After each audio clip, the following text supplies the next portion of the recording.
नमस्कार, बिहार तक देख रहे हैं आप और आपके साथ मैं हूं आशीष अभिनव। तरारी विधानसभा सीट, इस सीट पर सबकी दिलचस्पी इस बात पर थी कि प्रशांत किशोर आखिर किसे उम्मीदवार बनाते हैं। एसके सिंह रिटायर्ड सेना अधिकारी पहले यहां से उम्मीदवार होते हैं, लेकिन उनकी उम्मीदवारी पर सवाल खड़ा होता है और सवालों के बीच प्रशांत किशोर एक बड़ा फैसला लेते हैं, किरण सिंह को यहां से कैंडिडेट बनाते हैं। किरण सिंह जैसे ही कैंडिडेट घोषित होते हैं, सबके मन में एक दिलचस्पी जगती है कि आखिर किरण सिंह हैं कौन। किरण सिंह आपको बता दें कि सामाजिक कार्यकर्ता हैं और शिक्षा के क्षेत्र में वो लगातार काम करती रही हैं। महिला सशक्तिकरण से जुड़ा हुआ भी उनका काम रहा है।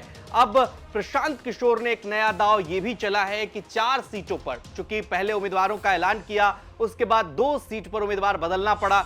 खिलाफत हुसैन भी अब चुनाव बेलागंज से नहीं लड़ रहे हैं। आपको बता दें कि खिलाफत हुसैन की जगह मोहम्मद अमजद को प्रत्याशी बनाया गया है, लेकिन सबसे ज्यादा तरारी सीट की चर्चा इसलिए कि यह सीट सीपीआईएमएल के खाते में थी। इस बार राजू यादव यहां से कैंडिडेट बनाए गए हैं। सुदामा प्रसाद पहले यहां से विधायक हुआ करते थे, अब वो लोकसभा के सांसद चुने गए हैं आरा से और उन्होंने केंद्रीय मंत्री आरके सिंह को चुनाव हराया था।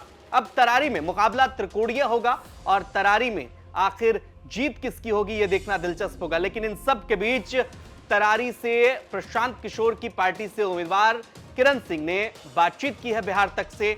जाते जाते ये बातचीत सुनिए।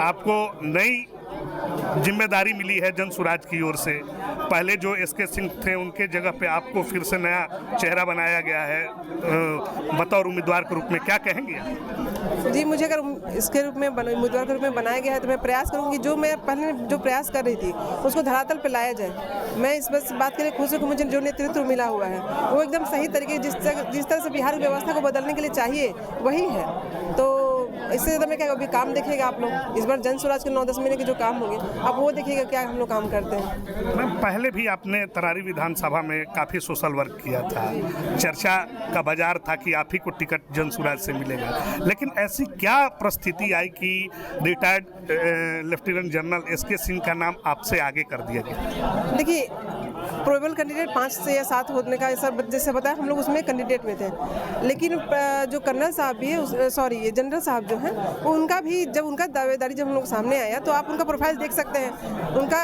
जन स्वराज का जो क्राइटेरिया है उससे बेहतर क्या हो सकता है जनरल साहब से, पूरे बिहार के लिए क्या हो सकता है। तो इससे बेहतर तो अगर हम लोग से पूछा गया कि क्या किया जाए तो हम लोग ने सब मिल करके उनका चुनाव किया। चूँकि टेक्निकल कुछ कारण आ गया है तो मुझे अगर उम्मीदवार बनाया जाता है तो ठीक है, लेकिन मैं उनके ही नेतृत्व में, उनके ही मार्गदर्शन पे मैं अपना आगे का कुछ काम जो करना होगा वो मैं करूँगी। आपका गाँव कहाँ है? बिशुनपुरा गाँव तरारी में। अच्छा, तरारी में ही बिशुनपुरा गाँव। मैम, आपके सामने 2 बड़ी चुनौती है। एक महागठबंधन के जो उम्मीदवार है राजू यादव, वो आपके सामने है, चूँकि उनका एक चेहरा जो है वो समाजवादी नेताओं के तौर पे माना जाता है। दूसरा जो चेहरा है वो बाहुबली सुनील पांडे के बेटे हैं जो भाजपा के कैंडिडेट के तौर पे हैं। तो इन 2 चेहरों से कैसे आप चुनावी मैदान में लड़ पाएंगे और कैसे जीत पाएंगे? देखिए, मुझे किसी व्यक्ति से नहीं लड़ना है, वहाँ की स्थिति से लड़ना है। वहाँ की जो स्थिति आप जाके धरातल पे देखेंगे, वहाँ की समस्याओं को देखेंगे तो आपको समझ में आए कि वहाँ के किसी प्रत्याशी से नहीं लड़ना है। वहाँ की जो वस्तु स्थिति अभी देखिएगा, जो बच्चों की शिक्षा व्यवस्था है, जो महिलाओं की स्थिति है, जो वहाँ के पुरुषों की जो स्थिति है, उसको जब वो बदलाव करना है, ये हमारी लड़ाई है। हमारी लड़ाई किसी व्यक्ति पर्सन से नहीं है। लगातार आप उस क्षेत्र में काम करती आई हैं, क्या ऐसा लग रहा है जो आप वहाँ जब महिलाओं से मिल रही थी, वहाँ के वोटरों से मिल रही थी, तो क्या ऐसी समस्या आपके नज़र में लग रहा है कि जिसे आप पूरा करेंगी जीतने के बाद? पहले हम लोग अभी भी काम हमने बताया आपको कि अभी हम लोग बच्चों को, हम अपने क्षेत्र में बच्चों को कंपटीशन के लिए प्रिपेयर करते हैं। अगर वो कोई बच्चे अगर लायक है, उनके पास अगर नहीं है, उनके पास कोई भी, आपको आर्थिक स्थिति उनकी ख़राब है, तो हम लोग उनको मदद करते हैं। बेरोजगारी पे क्या है कि महिलाओं को भी हम प्रयास करते हैं कि जो उनके हाथ में हुनर हो,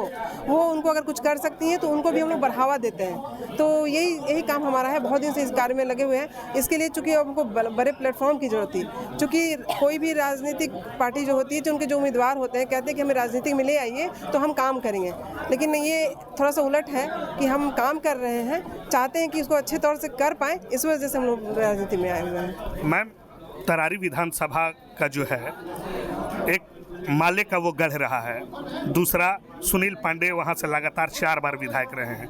इन दोनों स्तंभ जो किला कहा जाए, उस किला को कैसे उखाड़ फेंकेंगे आप? देखिए, आपको ये चुनाव में अब देख लीजिएगा क्या होगा। आप लोग बस देखिए क्या चीज़ है। अब जैसे कि हम लोग काम सबको मिलकर हम लोग जो स्वराज का जो परिवार है सब मेहनत ही कर रहे हैं। जन स्वराज कर रहा है, मेहनत और ईमानदारी। एक आदमी जन स्वराज के एक व्यक्ति है ना, पूरा मेहनत और ईमानदारी से काम कर रहे हैं जमीनी स्तर पे, और हमने भी किया है। तो इसके लिए अब कैसे उखाड़ फेंकेंगे? क्या हम लोग अपना काम करेंगे, जिसको रहना होगा रहेंगे, जिसको उखड़ना उखड़ जाएंगे। मेहनत और ईमानदारी तो ईमानदारी तो रहेगा ही, काम हम लोग करेंगे ही।